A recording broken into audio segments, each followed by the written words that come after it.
Dare I say, I think things are changing right now. Wow, this is a pretty late night discussion. Make sure you guys smash the crap out of that subscribe button so you guys don't miss out on more Oscar. You know YCS Pittsburgh is this weekend. Good luck to all of the competitors going. I chose not to go. I just wasn't feeling Yu-Gi-Oh at the moment, man. But this isn't about YCS Pittsburgh, but congratulations. And I do hope that everybody that is playing this weekend does their best. Yu-Gi-Oh's changing right now. The legendary decks I've had enough time to digest this all afternoon while just kind of going through and, like pulling orders, getting organized a little bit and building, set to Gundam.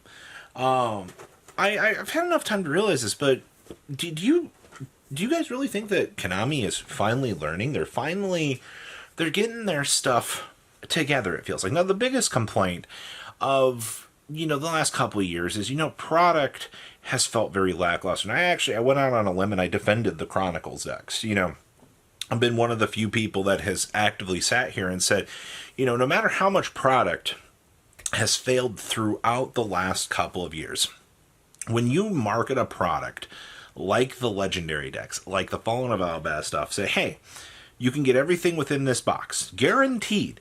The minute that you start guaranteeing people cards, things change. Mentalities change. And this is what we saw with the legendary decks as well. They said, hey, mulch armies are coming out. You guys can get all of this available within one product. You're just going to have to spend $90 to pick up multiples. And congratulations, you got all your hand traps. If you're casual, you have the Yusei, the Akiza, and the Blackwing decks. Congratulations. They fixed Modern Era Yu-Gi-Oh! For the casual. They said, well, let's go one step further beyond this. Let's wrap up in a nice bow these other legendary decks.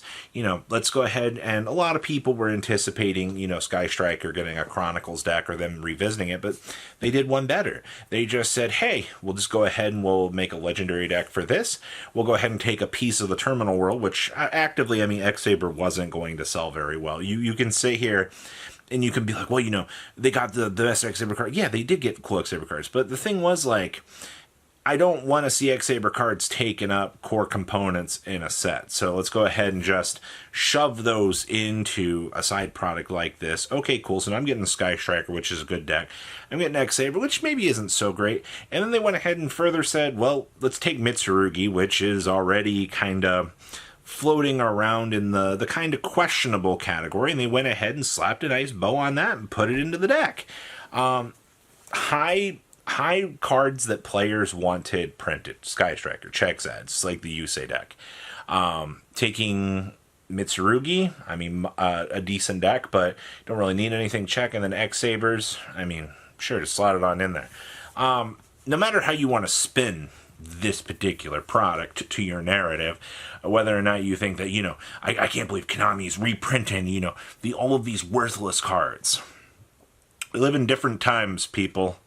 All right, the allure of spending money on booster boxes, while it is great and it's the thrill of enjoying this, we need to get people to want to play this game.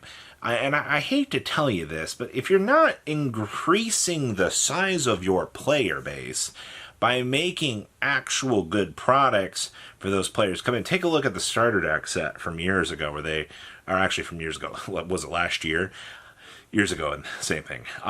You had one good reprint in it, which was Zeus. While that was an interesting product and it had a script and a narrative to that, it failed. Comically, I will have you know. It was one of the worst products of modern era times, and we all laughed at it. We were like, oh, Konami is so disassociated with this community. They make a joke product like this, we choose to laugh at them, and as we should, but we finally, we have a win here. Actually, I want to actually clap for Konami here for a second. For the first time, and I genuinely feel like a very long time here, it feels like all of these products are, dare I say, they're cranking out wins right now. From the Albaz deck to the legendary decks, maybe Phantom Revenge is gonna be a little bit of a road bump, but you know, if once, what is it, our April May set, we should see some support for that. So that should crank up sales massively for Phantom Revenge. Burst Protocol's a wonderful set. The Crown, broken card, man. All right. A lot of people are excited right now for the Dark Magician and stuff coming out in the Maze set. Okay, well that's another banger. Charmer deck. We'll have to wait and see what the alt arts are, but we do know that there should be some cards coming in another core set. The 2 cards that they made for them were literally amazing, but a lot of people, I guess, aren't really too happy about that. It might be a little bit of a road bump, but that's okay. We'll come back to that. And then we have these legendary decks. I feel like for the next couple of months here, that Konami's gotten their shit together. They actually are designing products that it feels like are maybe not so disconnected from reality. I feel like them getting their stuff together in making these Chronicles decks was a good step in the right direction. I also feel like the legendary decks are a great product. Man, I actually am excited to see how those are going to shape up. Now, I mean, they are $32 MSRP, which is going to be nice. Now, over the scope of the last year, I need to remind people, I mean, we went from not having prize cards to actually having more prize cards. The effect veilers aren't serialized, but that's another story for another day. We are on the horizon of extended full arts coming to the game. We know that there is a possibility of serialized something in discussion. I think a lot of us have kind of put that thought on the back burner. It's like, we're all excited for full arts, but the realistic thing here is truly individually designed Yu-Gi-Oh cards where, you can have the 1 out of 1 Kaiba Blue Eyes literally says frickin' 1 on it. And if you were to, grade it, honestly, the trading card game space has turned into a lot of grading right now. And players really just want to grade these unique things to enjoy them. Yu-Gi-Oh is a game that besides a few collectors, and I mean Rux and, making all of this content with graded stuff. I mean, I don't see a lot of graded Yu-Gi-Oh! And I think that, I don't want this game to turn into Pokemon, absolutely not, but I think you should be allowed to, if you pull something nice and you want to grade it, you pull one of the serial cards, grade it, enjoy it. You don't have to turn around and try to sell it for $1 quadrillion. I mean, people are going to do that. But that's besides the point right now. All right, you can have all sorts of arguments with people about how they should truly enjoy the hobby. There is no incorrect answer on that topic. But I think the real takeaway here is things are finally changing. I feel like we're in a very positive space right now. I've read nothing but positive things on the legendary decks coming out with the announcement today.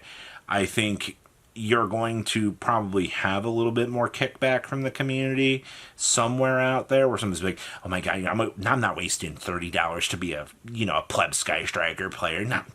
Screw Konami, I'm not giving them my money. Okay, well, sure, man. But honestly, nobody gives a fuck. Honestly. Like, the value is literally there. The players that have been wanting to play these decks can casually or competitively choose to play them. And if we suspect that the Dominus cards are in there, it's going to be a whole nother absolute creature for what's to come. But gotta give credit where credit's due right now. We still have no idea what's coming with full arts as of filming of this video. I would love to rub the yield crystal ball and have that knowledge of whether or not we're going to be disappointed. But I think aesthetic-wise, things are going to change very, very quickly around here. But hey, don't you guys love the opportunity to get these legendary decks and try to pull a Starlight Rare, probably Habagiri, just to watch it probably get put to 1, because that's exactly what's going to happen. Habagiri's broken. Alright, but that's a topic for another day.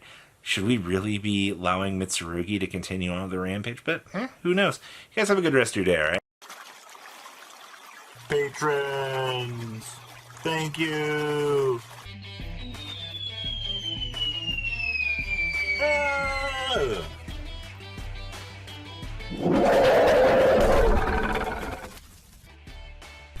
Thank you so much for watching. Check out these other videos.